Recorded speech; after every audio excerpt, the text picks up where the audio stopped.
What up, everyone? I'm Rich Mays Lopez. I'm Brendan Dunn, news editor at Soul Collector. I'm Matt Welty, editor of Complex Sneakers. And we are joined today by a triple OG in the game, several games. A special guest. Special guest, Mr. Jason Mayden, former designer at Jordan Brand, former designer at Nike, a man whose hits we're going to talk about. Appreciate you. And now you are doing your own project. Yes, sir. Yes, and we're sir. calling that Super Heroic. So before we get into the show today, talk to us about Super Heroic, please. Yeah, Super Heroic is born out of several different insights and observations I had in the industry over the years. One, there's a shifting or a changing in the guard in terms of what kids are interested in. It used to be the athlete was the destination. Now kids are like, yo, every summer there's a Marvel movie. Every summer there's Comic-Con. So their childhood is based around these moments when narratives. So that's the first insight. Second one is kids aren't playing sports like they used to. When kids aren't playing sports, they're just playing. And so as long as we preserve that purity of play, that's the intention of Super Heroic. We're not here to tell kids that sports are bad. We're here to keep them, in this mindset of creativity and imagination and play for as long as possible, which is why we focus on elementary school children. So this whole company is intended to build stronger children instead of fixing broken adults. We're not a footwear company. We call ourselves a location-based entertainment company. And so one thing that we do is we say today, we want to get kids moving. So of course you build physical product to get them to move.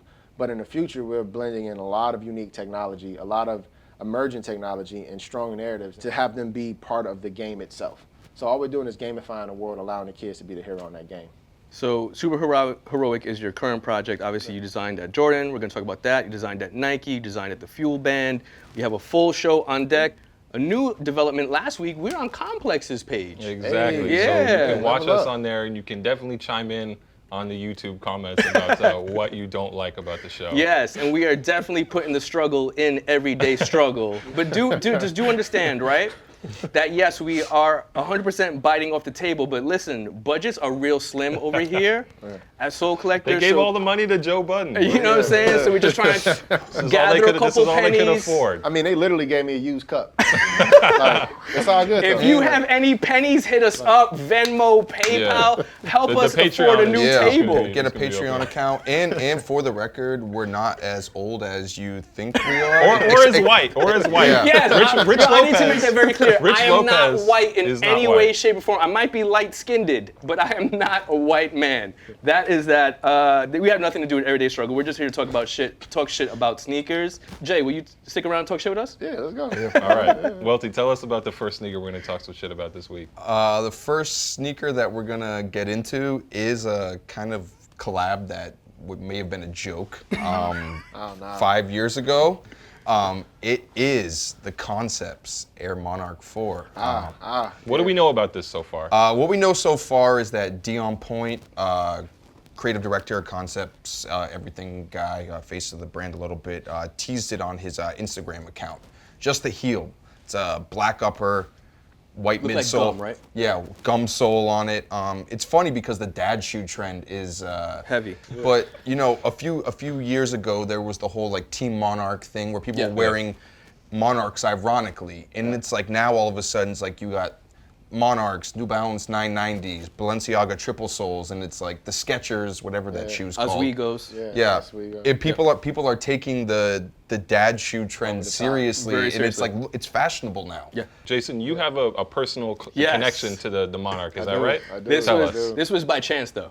Yeah. That we had you here today, and the Oh, that's Monarchs. wild. Yeah, no, I actually designed the second version that kind of was the catalyst for the Monarch taking off, which is wild to see. Because when I think of that shoe, what the immediate image that pops into my mind is the image of the Rock with the fanny pack and the mock neck. I'm like, That's the Monarch. That's the Monarch. And he's wearing like the old Jean-Claude Van Damme, like washed denim pants that flare out. It's wild to see people bringing that back. But I mean, what's cool about it, like we talk about all the time, is the archetype of the dad and what that role means for so many people. So if the culture is receiving that and they're reacting to it, then that's cool. We talk about, Welty, and you're the biggest opponent of this, how sneakers got slimmer and slimmer and slimmer and more knit and more sock-like. This is the complete opposite So of you're that. on board, Oh, yeah, right? is this your wave? And he's a big Concepts fan. And you're a big 990 fan, New Balance 990 fan. This Is this is more the- your wave? Are you involved with this project? No, I'm not. The thing that to me is that like I like the shoes getting chunkier. Yeah. I just think that this is almost like trolling. Yeah. You know, where Okay. it's like Troll the it's like culture. it's like Yeah. it's like I think the 990 was just cool, like they were doing suede on it. You're like, oh, I could rock it. It's whatever. But then when you finally get to the point where the Air Monarch is like made a collaboration. as a If this fashion happens. shoe, it's like, nah, son. It's like it's like if you don't buy your Air Monarchs at Dick's Famous footwear. or Shout out to Modell's Dick's Sporting Goods or also, by the way. Modell's, it's like you can't rock them. Let's be You real. made this sneaker for dads. But that, yeah, 100%. I made this for the guy, who drinks Dunkin' Donuts and is an obsessive Green Bay Packers fan.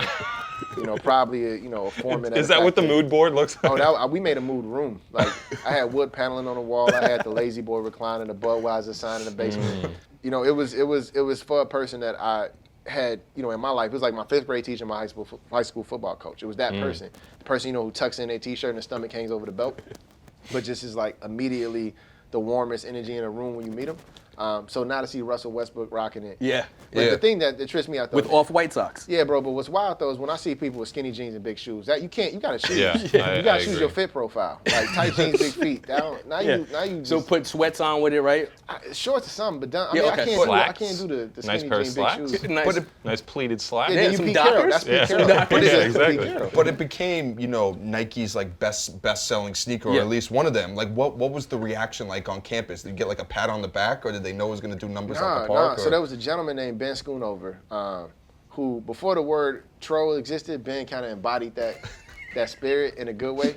Welty is now carrying the torch. You for carried him. the torch. Me, Yeah, Ben. man. Ben cubed, because when I got the project, Ben was the PLM, and he would always say, Jay, That's product line manager. product line manager, yes sir. So he'd say, yo, Jay, this is gonna be huge. Like, don't let them clown you, because people would clown me like, yo, how you gonna go from doing a logo for a professional athlete to doing this shoe? He's like, trust me, it's gonna be major. So he starts sending me the weekly reports, then monthly sell-through reports, and then it starts to creep up, and it's going like, okay, here it is, the Jordan, here it is, the Air Force One, and then it's like, boom, Monarch. And month after month after month, Monarch's just at the top of the list. So he would troll me and send me all the reports, and eventually it went from being funny to being like, Jay, we're making like real money. This is a thing. And so that helped me, with my career. Do you remember like how many pairs a month were moving in the height of that? Man, in the height of it, I want to almost say it was close to double-digit millions. What? Globally or something like that. Yeah, it was like ridiculous Wow.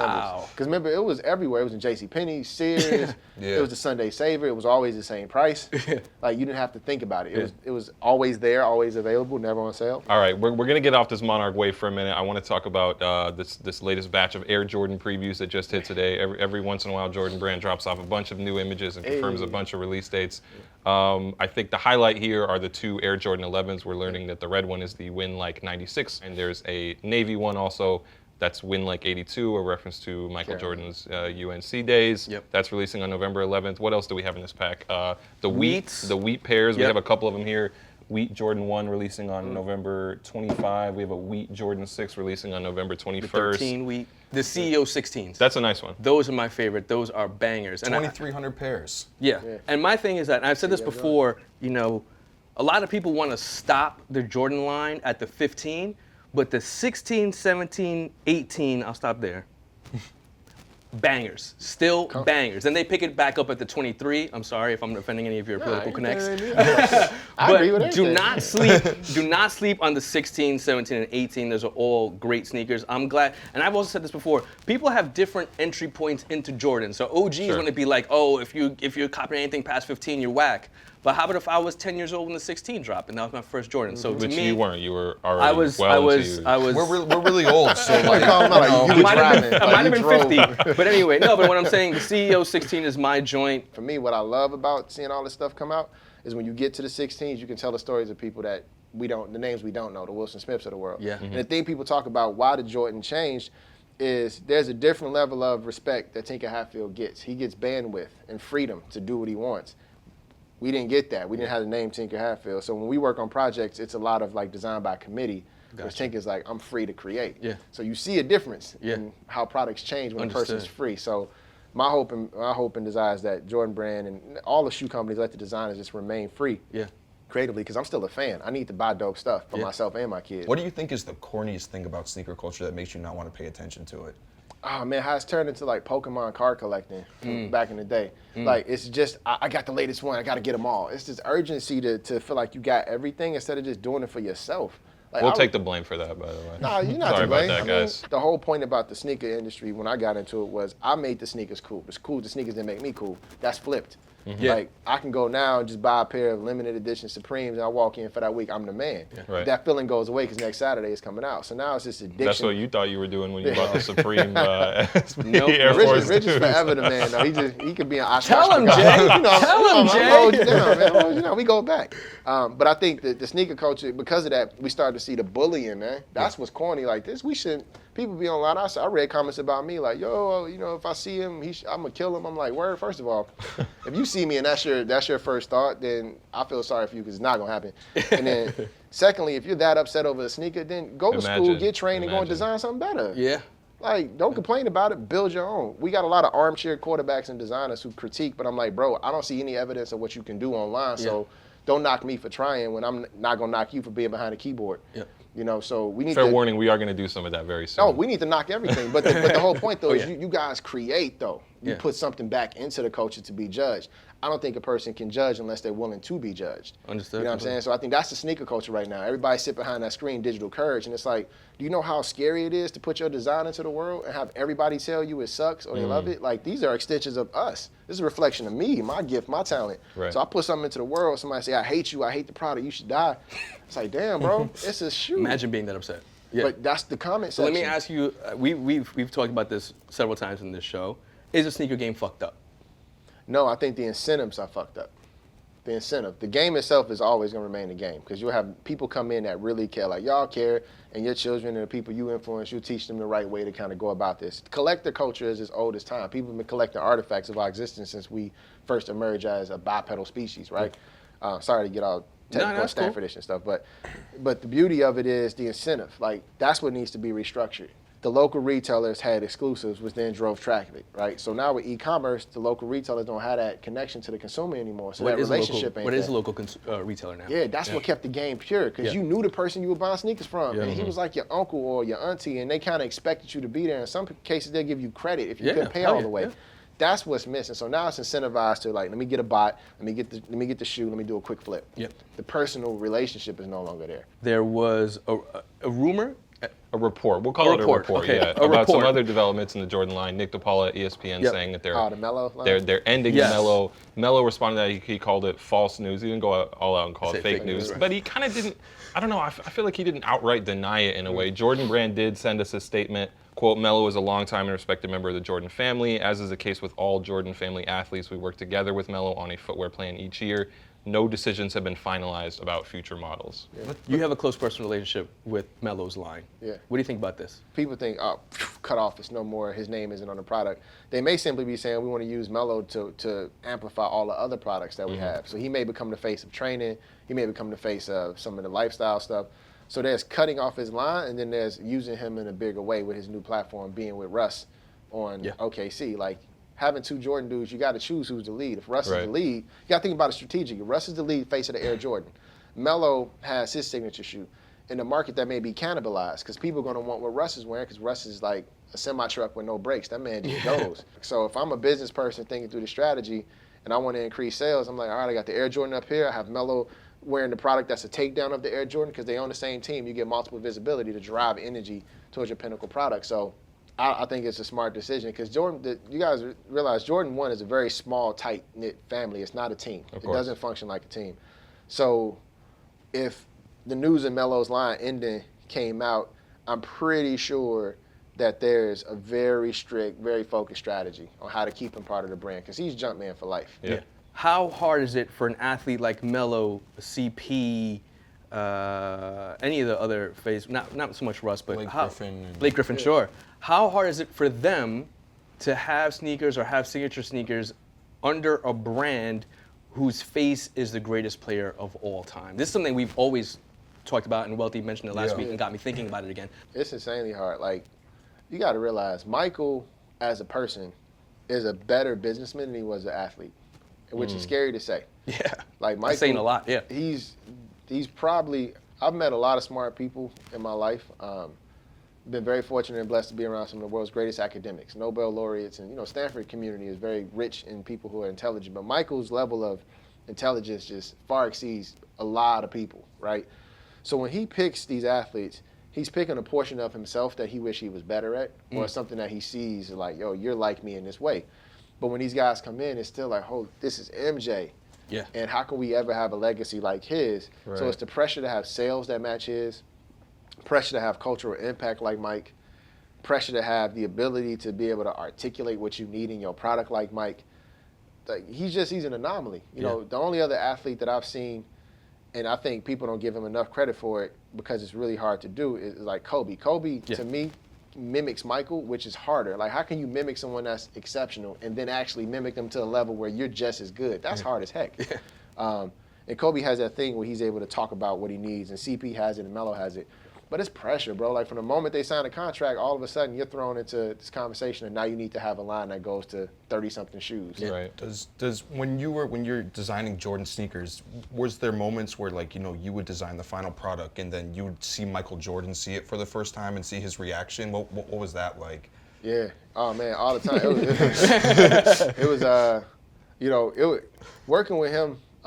He does this trick where the first time you show him something, he's a novice. You want to bring him something that he's never seen before. Like that was always our goal with the design team. Like, how can we bring him a story or an insight that he hasn't heard, something that he hasn't seen? So the moment we show him that, the first meeting is always kind of rocky because he's just processing. Like, dude is a human algorithm. He just functions. Second time you meet him, he's more of an expert than you are on the topic. Now he's asking you questions and challenging you, and you're like, dog, like, I just saw you 2 days ago. How did you, like, what did you do? Yeah. Like, who did you talk to? Like, I really do believe he has a hole in his neck that he just downloads data.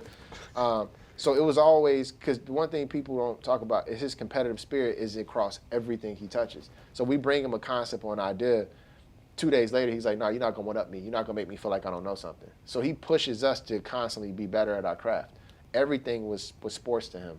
So you can't work with that man and have a soft ego and be afraid to try stuff. You got to go for it. You got to be willing to either have a hit that people love or a failure that people hate. There's no in between with him. And you got to take the good with the bad with this, though, with Jordan Brand. I want to ask you this, too. You're wearing Adidas today. Yeah. You were a former Jordan man. Yeah, absolutely. From a popular sneaker culture point of view, Adidas has jumped over the Jumpman. And I hate to say that. I hate to say that. But as a man from the Chi, you would respect that too. Why? How? How has Adidas surpassed Jordan Brand? I don't even care about the numbers aspect. Yeah. I care from a cultural standpoint. Relevancy. From a relevancy, how has Adidas done this and why?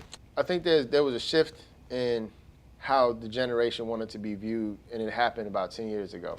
So the moment the mobile device became ubiquitous and most people had smartphones, you now leveled the playing field. So information was no longer a currency. Because remember back when Jordan Brand was really driving the culture, if you didn't know, you didn't know. Right. So you could control the value because you control the info.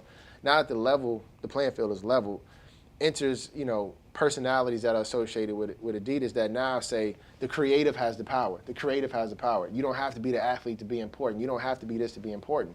Like, you could be King Batch and have 1 billion followers. Yeah. You can just be a Fit T model on Instagram and have 1 billion. Yeah. And so the kid who's growing up, they're like, wait, so I don't have to have a jump shot to be well known? Yeah. Well, cool, I'm just going to be well dressed. I'm going to be creative. And so that wave of creativity, that wave of self-direction that we saw a lot of in the early 90s, which is crazy. We've been here before. Yeah. Everybody was making their own clothes. Yeah. Everybody was doing their own thing. Everybody was dressing their own unique way.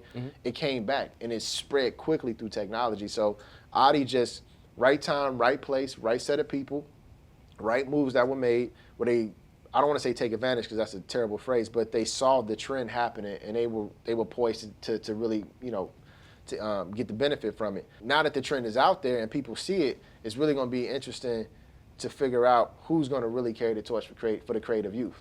So we're at the tail end, or at the beginning. We're here with elementary school children, so we catch them when creativity is a real thing. You're coloring color books. But when you get to middle school, high school, that's going to be the interesting piece, because you're not going to have every kid that wants to jump from the free throw line. Some of them are going to want to be, on Ableton making their own music and putting it out into the world. How do you create performance product for that person? Yeah. So, how big was landing Kanye West for Adidas? I think that was honestly the chess piece that they missed. Because Adidas is probably one of the best engineering companies on the planet. Nobody can argue with that. And this is me saying this as a sneaker fan. They were putting mechanisms in shoes at a time when we were figuring out just cotton and leather and rubber and how to manipulate that. Things like the micro pacer and stuff like that. Yeah. That's engineering at its finest. But what they aren't are great storytellers. They're not. That's not their natural. They're starting to figure it out. They're figuring it out. And Ye brought a bit of that to them. Just this natural narrative, this personality that's relatable. you know, anybody can be Kanye, you know, have a voice, be loud, you know, not everybody can be MJ. So Right. I think that's the thing. It was right time, right intent, right person that kind of represented this all or nothing attitude. Because Adidas really had nothing to lose, everything to gain. Yeah. I'm going to take the next one, and I'm just going to be very self-referential here. Last week, we are all, as a team, very proud of the fact that we put out our first episode of Price the Hype, the world's first sneaker game show. Jay May's already laughing at it. I just wanted to say that we all worked really, really hard on this project. We hope you all enjoy it. Whether you love it because it's a good show or you hate it because of what we're doing on it, at least you have some kind of reaction. You can find it on facebook.com/pricethehype. If you haven't watched the first episode, watch it first of all. There's a little glimpse right here, but it gets worse. Yeah. So if you thought, well, better, it gets better, but worse. Also worse. Best and worst things of the week, B. I want to talk. So my favorite thing that I saw in sneakers this week was Klay Thompson's commercial for his latest sneaker. Like I think Klay Thompson is hopefully at a point where he realizes that people are going to joke on these things regardless. Yeah. Like he's going to get snapped on for this stuff. So he's kind of approaching it with a little bit of comedy now. Like he has this video where he's bathing in the shoes and things like that. And I think even better than that was like afterward, somebody asked him for a comment on it, and his quote was just like so non-committal. He said, it might not look flashy, but it's the best shoe Ant has made, and it might be one of the best Chinese shoes ever. He couldn't even say it. You remember, what was it, like 2-3 years ago when like he went out, when Klay went out to China and they showed him like the Yeah, of course. That stank face. Yeah, the Anta shoes. The commercial is kind of an echo of that. Yeah, it's just like it's in its physical form. Shoe actually is not that bad. Like, seeing it on this thing, I mean, I personally wouldn't rock it, but I don't think it's terrible. it's not bad. It's not bad. It's not bad. It's not bad. you wear gold shoes like that though. It's a little. Well, I wore gold Bapes on the first episode of Price the Hype. That's true. Go back. You gotta have like your chest hair out if you wear gold bait. That's when you wear that double, dangerously deep V-neck. Welty, tell us about I think the best thing you saw in sneakers this week, right? We're going to talk about the Monarch once more. Yeah, we're gonna take it back to the Monarch. Came up. Eric Costin, also the guest on Sneaker Shopping this week. Dope episode. Really Dope episode. Probably like the biggest sneakerhead in the skateboarding industry. Oh, yeah. He decided to skate in the Monarchs. This may have been an ad, though. Watching this on Instagram, it feels an awful lot like an ad. Whether or not it was an ad, still dope. Still dope. It was cool. I thought it was funny. He did that new Instagram poll. He's like, "Do you want it tech or fat with a PH?" And then he did a backside flip, and he said it was 38% tech, 62% fat. It's just funny. It's just funny with the Monarch, in the widths. But this is dope though, because it looks like he's rocking a Supreme hat, so he's combining this Ultimate Hypebeast brand with the Monarch. Costin is a legend, amazing episode, so I'm happy to see this. This is funny. So my turn, and I'm glad you're here too, Jay. I'm really glad you're here for this. The worst thing that I saw on the internet this week was without a doubt the Chicago I think we all agree on this, right? Uptempo. This is not only is this the worst thing I saw on the internet this week, this might be really the worst thing I saw in the internet in sneakers this whole entire year, right? I've come on the show several times, several weeks saying Nike's about to kill the Uptempo. Nike's about to kill the Uptempo. Nike fucking killed the Uptempo. A moment of silence. A moment of silence for the Uptempo. Carry on. Yes. Damn shame. Nike absolutely killed, destroyed, murdered the Uptempo. It is dead. It should be buried. We had our moment of silence. This is neither a good colorway nor a good sneaker. This is fucking terrible and a disgrace to one of the best designs ever and to a man whom you've worked with, who's Wilson Smith, who designed the sneaker. Yeah, man. What the fuck is this, Jay? I mean, honestly, this is a reflection of culture vulturism. Okay. This is how we got here. This is how we got here, man. And you're from Chicago too, I'm so born this and is raised. Like, I mean, listen. The thing about this, Wilson and what he did, people don't know. Wilson Smith is essentially like the Benjamin Banneker of footwear. Every great shoe that other people get credit for, Wilson's somewhere attached to it, if not fundamentally the reason why it exists. So this shoe is not only a shoe that reflects Chicago and Pip and the people who wore it and anybody who wore the shoe. It reflects like the first black footwear designer at Wilson that Smith. level ever. Yeah. Like Wilson gave his job up for me to get my job at Jordan. Literally. This man was like, I need to leave so Jay can come here. Like, and made that choice. So when we see people forget the origins and the intent and the passion and the purity of creation that went into these products, then it just becomes like, are we checking the box? Are we just, getting the margin? And it's not a knock on Nike, it's a knock on this industry. We've incentivized the companies to just put stuff out and think that people are that stupid to want to pay for it. They're not that dumb. This is going to end up at Ross. Yeah, I hope it does. No. As a fucking lesson, because what is The this thing shit? is, to me, I don't like this either, but to me, this is not that much more offensive than the Supreme Uptempo. I thought the Supreme Uptempo was pretty bad, The Supreme too. Uptempo, I think they could get away with it for who they are. This is Nike doing it themselves and in a really fucking And terrible also, way. you own that shoe too, though, right? Let's not forget all the Odell Beckham Jr. cleats that do the Those are same also thing terrible. that are all bad. I think there's a famous Tinker Hatfield quote about the original design of the shoe. This is a where real shoe dog right here. He told Wilson Smith, like, this isn't good design, but it's going to sell 1 million pairs. And I kind of agree on that note where it's like, that, it's so bold and it's so brash that you can only do it that one way. And if you try 100%. and recreate it outside of that original Totally context or with letters that don't fit, it just The sneaker should say Air on it. Unless it's Supreme, then it can do whatever they want. I'm sure the person who designed it is a nice guy. I'm upset about it. No, the people that I don't work on even. these That doesn't products, matter to me. Decisions are going to be made. People are not going to like product, but it should never be, through the lens of how much can we just get and extract out of people. Like, I understand how this plan rolls out. You get the Supreme to drive the hype and reintroduce the shoe, and then you got these other releases that continuously drop throughout the year and maybe an 18, 24-month calendar. But culture moves faster than that. So I think this is a prime example of, the bigger companies taking too long to turn the ship, right? Because it could have just stopped at the Supreme and then just brought back the original and had, like, they got the jerseys. Now, you could have had a whole moment around the original capsule collection with this thing. The outfits, the sweatsuits, it could have been a thing. But, you just got to get people in positions to shine. That's why you got to let designers design. You have to really listen to the voice of your audience. You can't just take them for granted. Data doesn't tell you anything. It tells you, what happened. It doesn't tell you why it happens.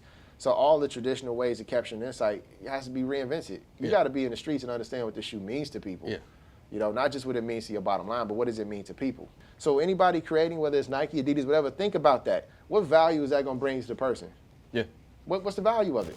You got me. I think this sneaker is fucking terrible, bro. Supreme at least has brand value, right? Yes, exactly. That's what I'm saying. They can get away with it because of the collaborative effort that brought about that aesthetic. Nike has no business doing this, man. It's their product. It's like it should say Air. You also did, I know it wasn't the Uptempo, but you just did the whole fucking Scottie Pippen story with Kith. with Ronnie Feig, and it's like, okay, you've already told that story. It's like you can stop there. They could have stopped a while ago, though. Like Jay said, they could have stopped a while ago. No disrespect to Ronnie, but they could have stopped. They didn't need that. Like all these shoes made us uncomfortable when they came out.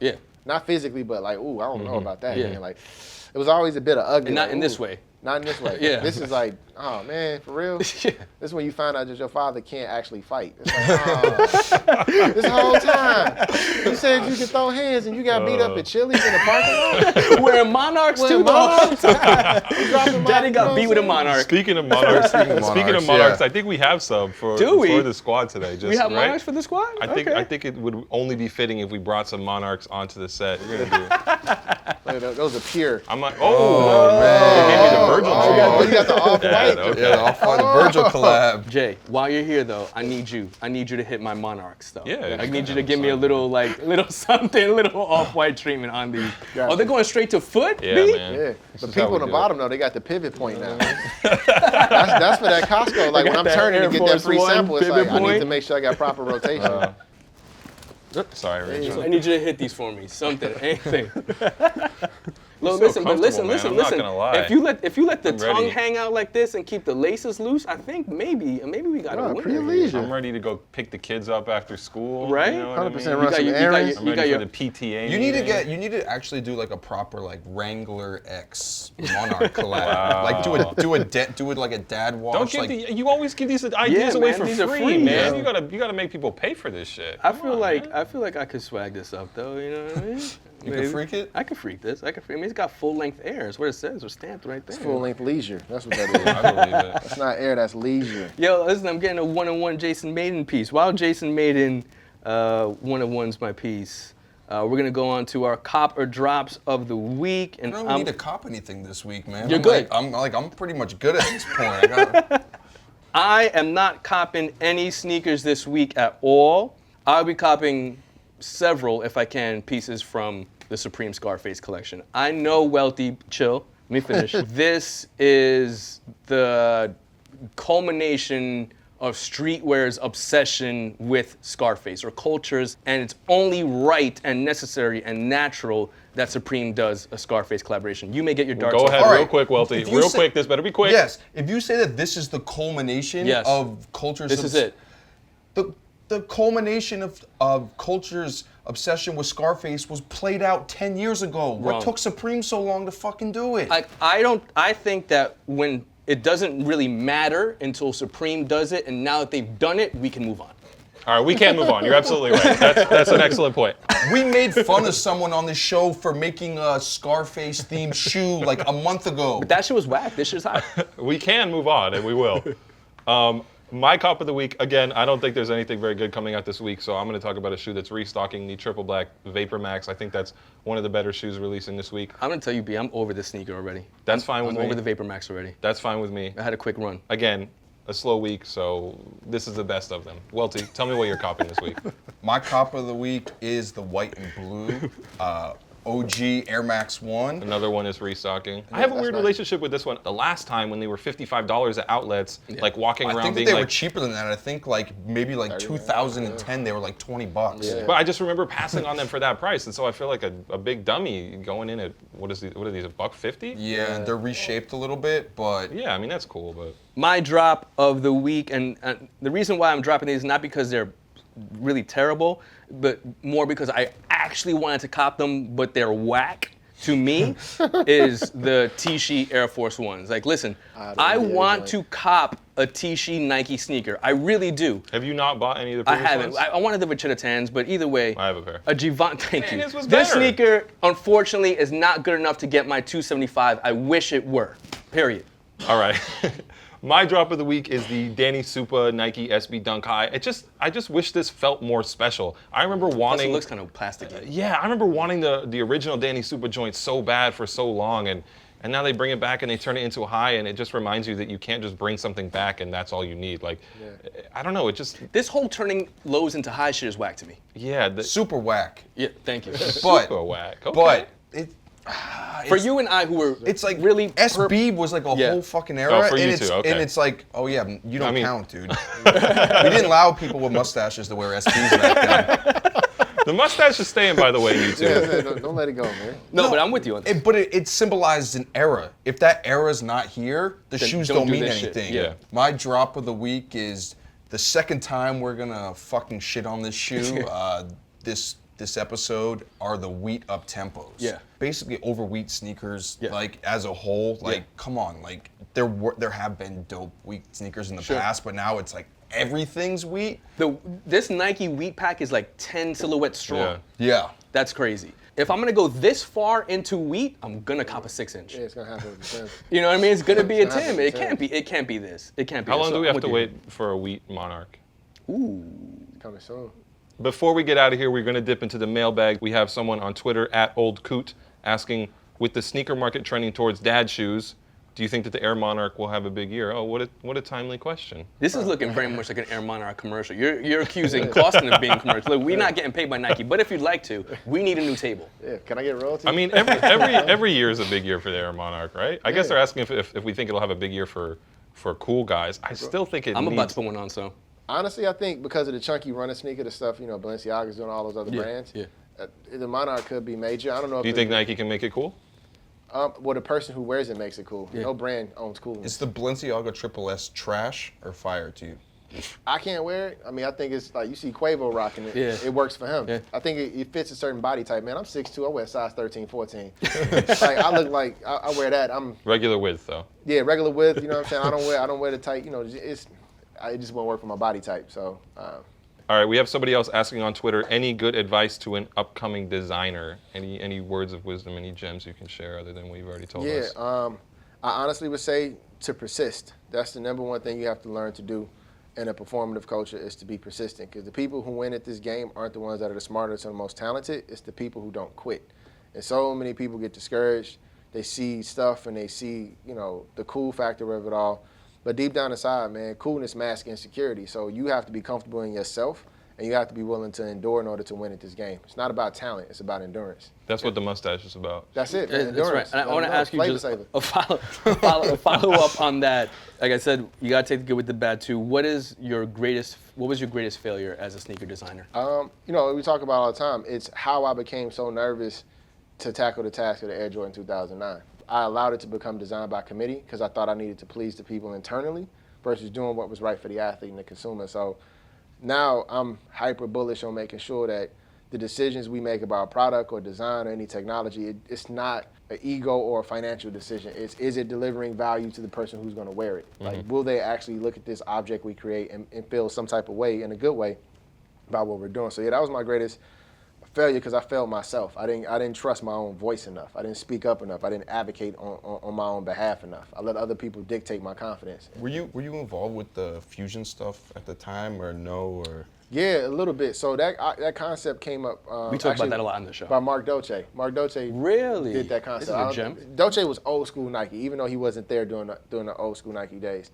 He snuck his way onto a plane with MJ, with Tinker, presented the product, wasn't in Jordan Brand, showed it and said, I think this is a great insight. I think He snuck his way onto he the snuck plane? his way onto a plane, a private plane. He was in the suitcase or what? Nah, he just kind of just rolled with the tucked in the flow. Supreme bag. They were touring in Europe, and Mark was over there for some other stuff, and he just was bold and went after it and said, I believe in this concept. And he rode with MJ and Tinker on a private plane and showed them everything. And they came back and we told us about it, myself and Dwayne, because we were primarily the design team at that point, and I think Justin Taylor was there.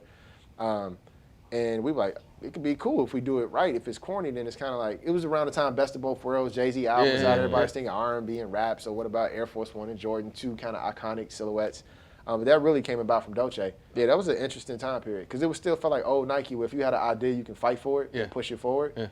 And he did it, so hats off to him for being bold enough. Or at least trying that, yeah. Yeah. I mean, Shout out I to Mark honestly Dolce. think, I'm going to be real, even though Jay's here, I think it was the worst thing to happen. Hey, bro, Period. look, I can't disagree. In certain aspects. I mean, but at that time, it was like you said, we were just experimenting. Yeah. Yeah, I don't think I wore any of them, even the ones I worked on. We're going to look for some photos, Jason. Yeah, of me wearing some? No. Oh, so you won't have them. Dr. Souls 11 on YouTube. Not sure if he's a real doctor or not, but he wants to know how we decide in the morning what sneakers really? we wear. Okay. Oh. I mean, so for me, I think picking out my sneakers is probably the hardest part of my day. And it's crazy because I open my closet and I'm just like Rich has a pretty easy day. overwhelmed. I'm overwhelmed by the amount of sneakers. And the reason I say that is because with all these damn sneakers that I'm looking at, I go for whatever sneaker is on the floor in front of me, probably 9 out of 10 times. I don't have the energy or the time to grab into a box and pull it out. So it's usually like Jordan 1s or something that looks good with anything. I'm the same way. I have a ton of pairs around my room, but I have 20 or so laid out, and I'll usually just go for one of those. Welty? Same. It's like, I mean, I have the same kind of setup, but for me, it's like I don't match head to toe, but you still have to make sure what you're wearing. We're going to look for photos of that, too. Yeah, well, I mean, there are photos of that back in the day. While you're on that, okay? Can't throw on a pair of Air Max He's 95s. giving, he's giving us a style tip right now? No, You can not interrupt even, it's him? not even a style tip. It's not even a style tip. This is a common sense tip, okay?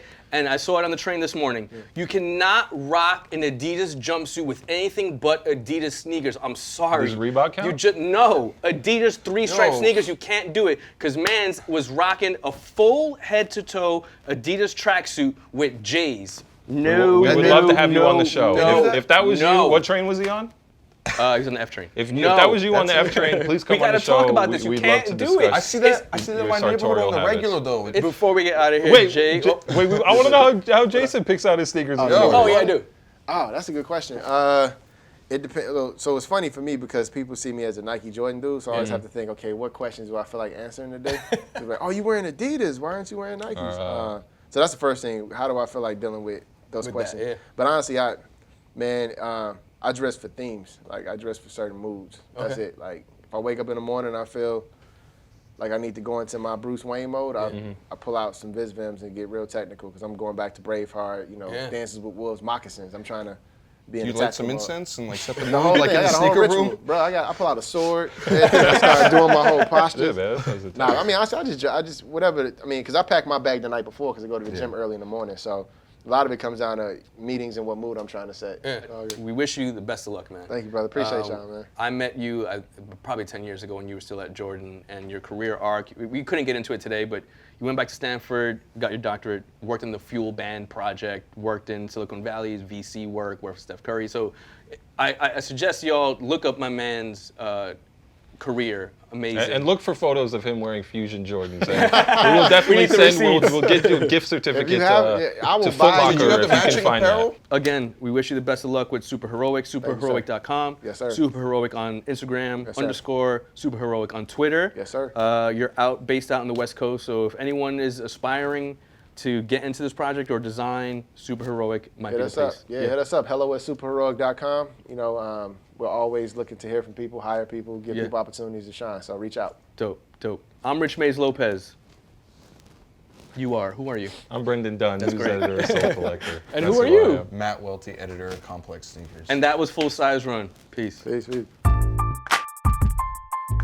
Listen, this is important. I need you to subscribe.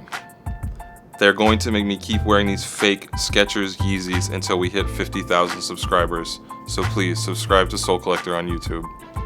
Now.